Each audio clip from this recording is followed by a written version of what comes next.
మే 7 బుధవారం గోచార ఫలితాలు. ఓం గణనాన్త్వా గణపతిగం హవామహే కవిం కవీనాముపమశ్రవస్తమం జ్యేష్ఠరాజం బ్రహ్మణస్పద ఆన శృణ్వన్నోతిభిः సీదసాదనం శ్రీమహాగణాధిపతయే నమో నమః. ప్రణో దేవీ సరస్వతీ వాజేభిర్వాజనీవతీ ధీనామభిత్రియవతు. శ్రీమహాసరస్వత్యై నమో నమః. ఆదిత్యాయ చ సోమాయ మంగళాయ బుధాయ చ గురుశుక్రశనిభ్యశ్చ రాహవే కేతవే నమః. ప్రేక్షకులకు శుభోదయం. ఈరోజు మే 7వ తేదీ విశ్వావసు సంవత్సరం ఉత్తరాయణం వసంతతో వైశాఖ మాసం శుక్లపక్ష దశమి పగలు 12 గంటల 40 నిమిషాల వరకు ఉంది. పుబ్బా నక్షత్రం రాత్రి 8 గంటల 24 నిమిషాల వరకు ఉంది. వర్జ్యం తెల్లవారితే గురువారం అనగా 4 గంటల 8 నిమిషాల నుంచి 5 గంటల 35 నిమిషాల వరకు ఉంది. అమృత ఘడియలు పగలు 1 గంట 34 నిమిషాల నుంచి 3 గంటల 20 నిమిషాల వరకు ఉన్నాయి. సిజేరియన్ ఆపరేషన్లు ప్రిపేర్ అయ్యే వాళ్ళకి పగలు 10 గంటల 15 నిమిషాల సమయం అనుకూలంగా ఉంది. మధ్యాహ్నం దుర్ముహూర్తం 11 గంటల 32 నిమిషాల నుంచి 12 గంటల 20 నిమిషాల వరకు ఉంది. రేపటి రోజున సిజేరియన్ ఆపరేషన్లు ప్రిపేర్ అయ్యే వాళ్ళకి మరి ఉదయం 11 గంటల 15 నిమిషాల సమయం అనుకూలంగా ఉంది. విజయవాడకు సూర్యోదయం 5 గంటల 36 నిమిషాలకు, సూర్యాస్తమయం 6 గంటల 10 నిమిషాలకు. ఇప్పుడు మనం 12 రాశుల యొక్క గోచార ఫలితాలు చూద్దాం. అందులో ఈ రోజున మేషంలోకి బుధుడు వెళ్తున్నారు. ఇవాళతో చాతుర్గ్రహ కూటమి సంపూర్తి అయిపోయింది. ఈ ప్రభావంలో ఇంకా మనకి దేశారిష్ట యోగంగా శనిరాహుల కలయిక ఒకటే మనకి కనబడుతోంది. అయితే ఈ శనిరాహుల యొక్క కలయిక కూడా మరి దగ్గరలోనే సంపూర్తి అయిపోతుంది. 19వ తారీఖు నాడు.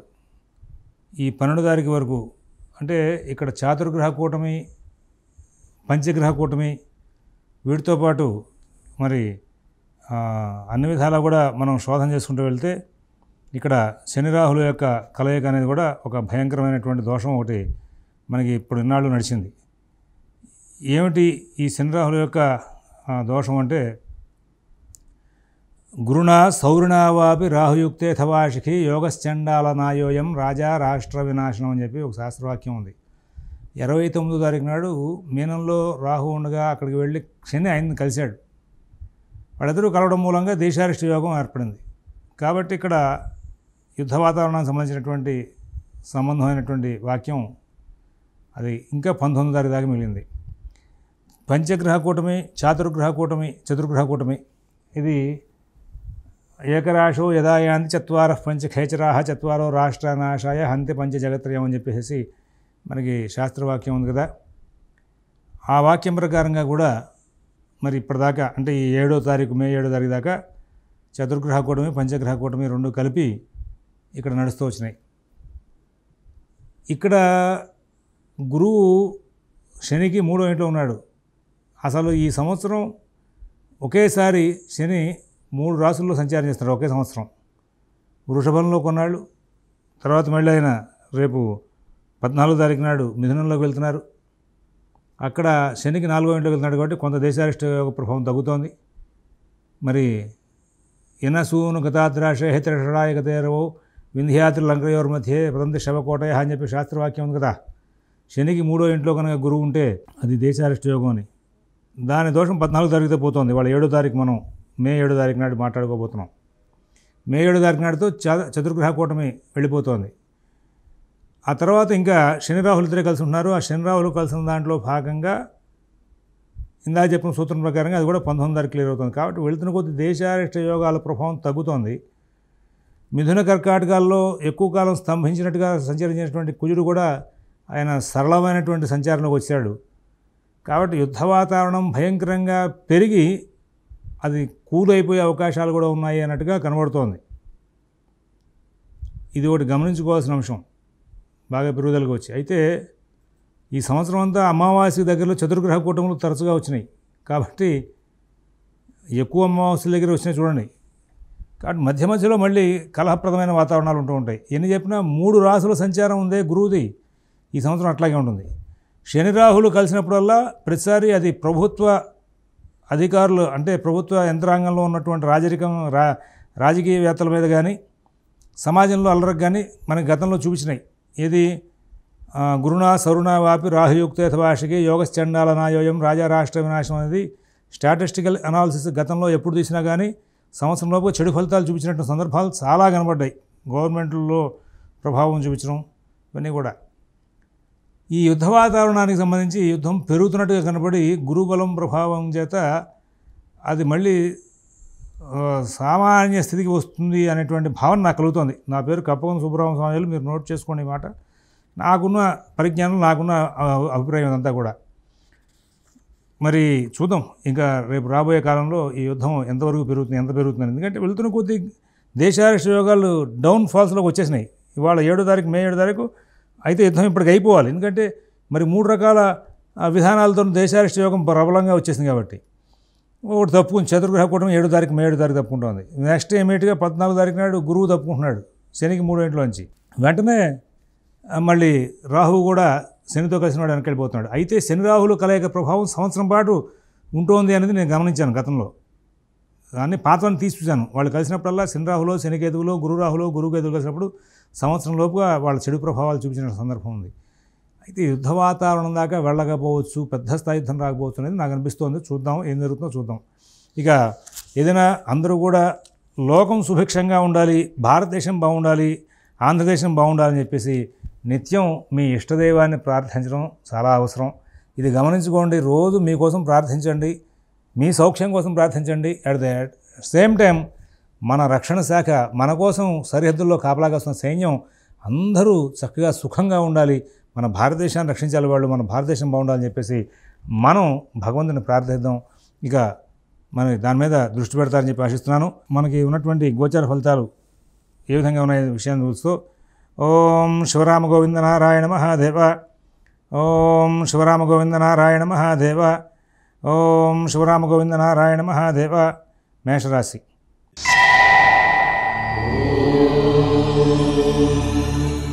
ఈ రోజున మేషరాశి వాళ్ళకి కార్యక్రమాలను కూడా చాలా చక్కగా నడుస్తూ ఉంటాయి. కుటుంబ విషయాలు చాలా బాగుంటాయి. ఉద్యోగ వ్యాపార విషయాల్లో సత్ఫలితాలు ఉంటాయి. ఆర్థిక ఆరోగ్య విషయాల్లో సత్ఫలితాలు ఉంటాయి.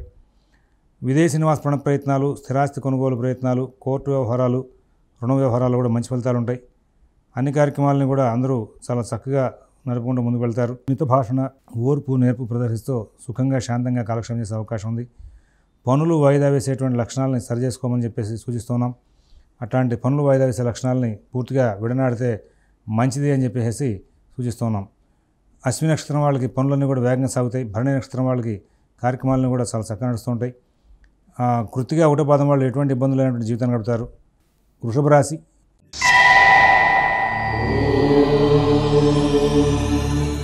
ఈ వృషభ రాశి వాళ్ళు అన్ని కార్యక్రమాలను కూడా సానుకూలంగా నడుపుకుంటూ ముందుకు వెళ్ళే అవకాశం వస్తుంది.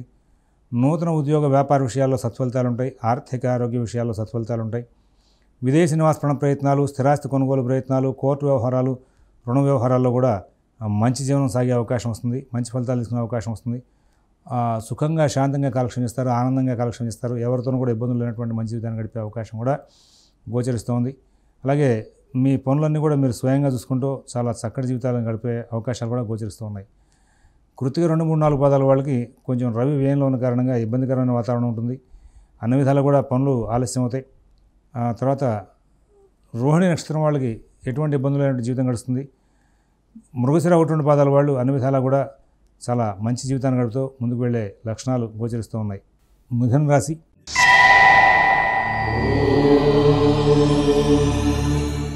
మిథున రాశి వాళ్ళు వాళ్ళ కార్యక్రమాలని చాలా ఆనందంగా నడుపుకుంటూ ముందుకు వెళ్తారు. అనేకమైనటువంటి ప్రయత్నాలు చేసి అనేకమైనటువంటి లాభాలు అందుకుంటూ ముందుకు వెళ్తారు. నూతన ఉద్యోగ వ్యాపార విషయాలు, ఆర్థిక ఆరోగ్య విషయాలు కూడా మంచి ఫలితాలంటే మృగశిర 3, 4 పాదాల వాళ్ళు ఎన్నో విజయాలు సాధించే అవకాశం వస్తుంది. ఆర్ద్ర నక్షత్రం వాళ్ళు అన్ని కార్యక్రమాలను కూడా సమయపాలనతో పూర్తి చేసుకుంటారు. అలాగే పునరుసు 1, 2, 3 పాదాల వాళ్ళు మంచి జీవితాన్ని గడిపే అవకాశాలు చాలా బాగా ఉంటాయి. కర్కాటక రాశి.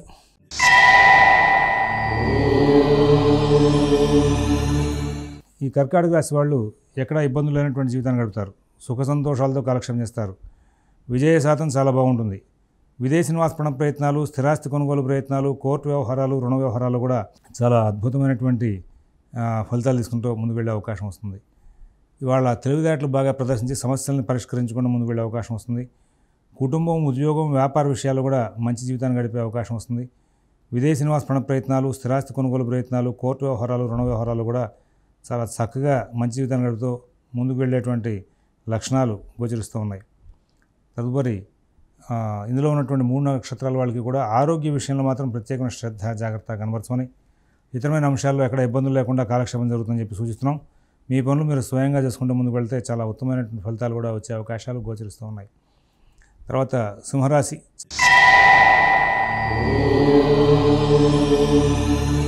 చాలా ఇబ్బందికరమైన వాతావరణం సృష్టింపబడుతూ ఉంటుంది.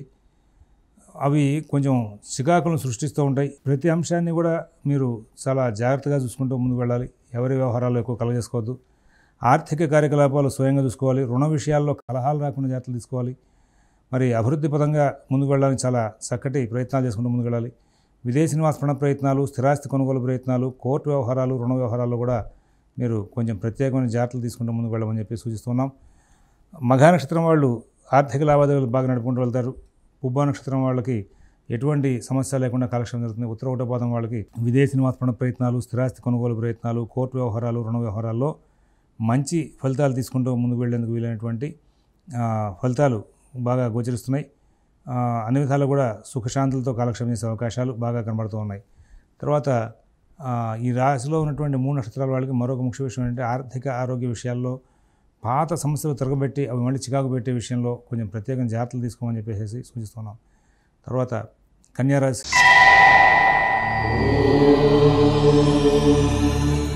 మరొక ముఖ్య విషయం ఏంటంటే కన్యారాశి వాళ్ళ విషయం ప్రస్తావన చేస్తున్నప్పుడు వీళ్ళకి ఆటంకాలు తరచుగా వస్తూ ఉంటాయి. అన్ని పనులు మాకు అవుతాయి, మేము చేసుకోగలం అనేటువంటి ధీమాతో ఉంటారు. కానీ ఉన్నటువంటి సడన్గా ఏదో రకమైన చికాకు వెంబడిస్తూ ఉంటుంది. ఉద్యోగ వ్యాపార విషయాల్లో అనుకూల స్థితి తక్కువగా ఉంది. ఆర్థిక లావాదేవీలు, కుటుంబ విషయాలు మరి కొంచెం ఇబ్బందికరంగా నడుపుకుంటూ ఉంటారు. విదేశీ నివాస ప్రయత్నాలు, స్థిరాస్తి కొనుగోలు ప్రయత్నాలు, కోర్టు వ్యవహారాలు, రుణ వ్యవహారాల్లో కూడా కొంచెం ప్రత్యేకమైన శ్రద్ధ జాగ్రత్త కనబరుస్తూ ముందుకు వెళ్ళాలి. మిత భాషణ, ఓర్పు, నేర్పు చాలా అవసరంగా గోచరిస్తోంది.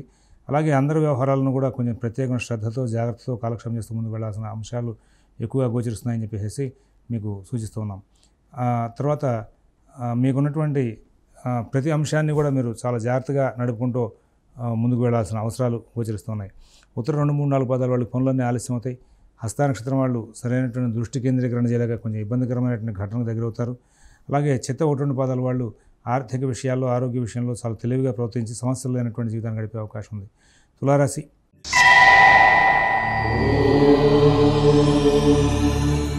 ఆర్థిక లావాదేవీలు బాగుంటాయి, ఆరోగ్య విషయాలు బాగుంటాయి, నూతన ఉద్యోగ వ్యాపార విషయాలు బాగుంటాయి.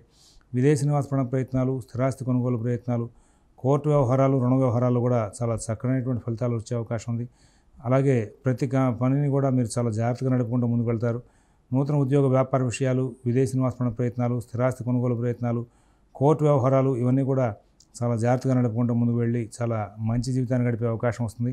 అభివృద్ధి పదంలో ముందుకు వెళ్తారు. ఆనందంగా కాలక్షేపం చేసే అవకాశం ఉంది. అన్ని విధాల సుఖశాంతులతో కాలక్షేపం చేస్తూ మంచి జీవితాన్ని గడుపుతూ ముందుకు వెళ్ళే అవకాశాలు గోచరిస్తూ ఉన్నాయి. తర్వాత ఈ రాశిలో ఉన్నటువంటి 3 నక్షత్రాల వాళ్ళకి కూడా ఈ రోజున అన్ని కార్యక్రమాలను కూడా మంచి జీవితాన్ని గడిపే అవకాశాలు బాగా అనుకూలిస్తూ ముందుకు వెళ్ళే అవకాశాలు కనబడుతూ ఉన్నాయి. వృశ్చిక రాశి.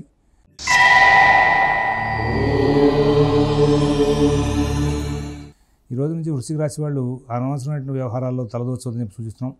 కేవలం మీకున్న పనులు మీరు చూసుకుంటూ ముందుకు వెళ్ళండి. ఏదైనా సమస్యలు కనుక గతంలో కనుక ఉండుంటే వాటి త్వరగా క్లియర్ చేసుకునే ప్రయత్నాలు చేసుకోండి. నూతన ఉద్యోగ వ్యాపార విషయాలు, ఆర్థిక ఆరోగ్య విషయాల్లో ప్రత్యేకమైన శ్రద్ధ జాగ్రత్త కనబరచాలి. ఎవరి వ్యవహారాలను ఎక్కువ కలగజేసుకోవద్దు. మీ పనులు మీరు స్వయంగా చూసుకుంటూ ముందుకు వెళ్తే చాలా ఉత్తమంగా ఉంటుంది. అలాగే అన్ని కార్యక్రమాలని కూడా మీరు ప్రత్యేకమైన శ్రద్ధతో జాగ్రత్తగా నడుపుకోవాలని చెప్పేసి సూచిస్తున్నాం. అలాగే నూతన ఉద్యోగ వ్యాపార విషయాల్లో కూడా ప్రత్యేకమైన జాగ్రత్తలు పాటిస్తూ ముందుకు వెళ్లాల్సిన అవసరం ఎక్కువగా గోచరిస్తూ ఉంది. ఇక్కడ సుఖశాంతులతో కాలక్షేపం చేసే ప్రయత్నంలో కూడా చిన్న చిన్న ఆటంకాలు వచ్చే అవకాశం వస్తుంది. అనవసరమైన వ్యక్తులు మీ యొక్క పర్సనల్ జీవితాలకు సంబంధించినటువంటి విషయాలను ప్రస్తావన చేయడం, తద్వారా మీరు కొంచెం ఇబ్బందికరమైనటువంటి ప్రస్తావనలోకి రావడం, దాన్ని గమనించుకొని మీరు చాలా చికాకులు కూడా దగ్గరే అవకాశం వస్తుంది. ఆర్థిక లావాదేవీలు, కుటుంబ విషయాలు, విదేశీ నివాస ప్రయత్నాలు, స్థిరాస్తి కొనుగోలు ప్రయత్నాలు ఇవన్నీ కూడా బహుశ్రద్ధతో జాగ్రత్తతో నడుపుకుంటూ ముందుకు వెళ్ళాల్సిందిగా సూచిస్తున్నాం. విశాఖ 4వ పాదం వాళ్ళకి ఆర్థిక లావాదేవీలు ఇబ్బందికరంగా ఉంటాయి. అనురాధ నక్షత్రం వాళ్ళు కొంచెం ఒత్తిడికి గురవుతూ ఉంటారు. జ్యేష్ఠ నక్షత్రం వాళ్ళకి ఎటువంటి ఇబ్బందులు లేనటువంటి జీవితాన్ని గడిపే అవకాశం బాగా కనబడుతోంది. ధనురాశి.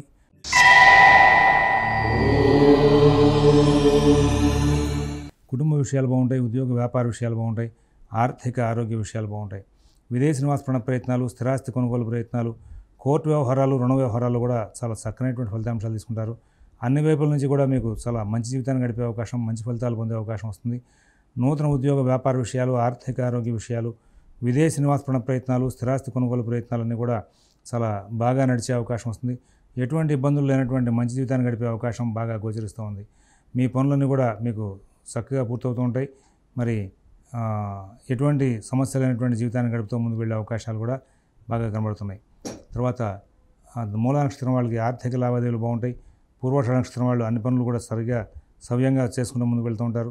ఉత్తరాషాఢ నక్షత్రం వాళ్ళకి అన్ని కార్యక్రమాలను కూడా విజయాలు సాధిస్తూ ముందుకు వెళ్ళే అవకాశాలు బాగా గోచరిస్తూ ఉన్నాయి. మకర రాశి.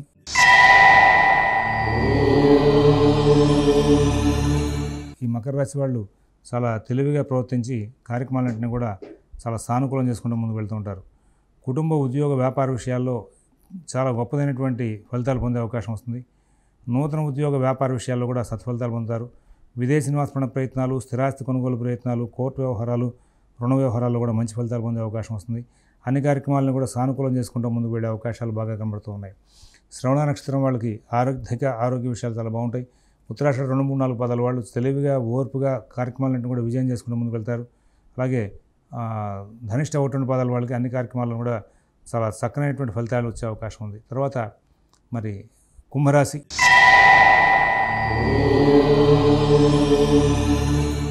అన్ని పనులు కూడా సకాలంలో సవ్యంగా పూర్తవుతూ ఉంటాయి. కుటుంబ విషయాలు, ఉద్యోగ, వ్యాపార విషయాలు, ఆర్థిక, ఆరోగ్య విషయాలు చాలా బాగుంటాయి. విదేశీ నివాసపరణ ప్రయత్నాలు, స్థిరాస్తి కొనుగోలు ప్రయత్నాలు, కోర్టు వ్యవహారాలు, రుణ వ్యవహారాల్లో కూడా చాలా చక్కనైనటువంటి ఫలితాంశాలు తీసుకునే అవకాశం వస్తుంది. అన్ని కార్యక్రమాలను కూడా విజయాలు సాధిస్తూ ముందుకు వెళ్ళే అవకాశం వస్తుంది. తర్వాత ఈ రాశిలో ఉన్నటువంటి 3 నక్షత్రాల వాళ్ళు కూడా మంచి విజయాలు సాధించే అవకాశం గోచరిస్తూ ఉంది. తర్వాత మీనరాశి.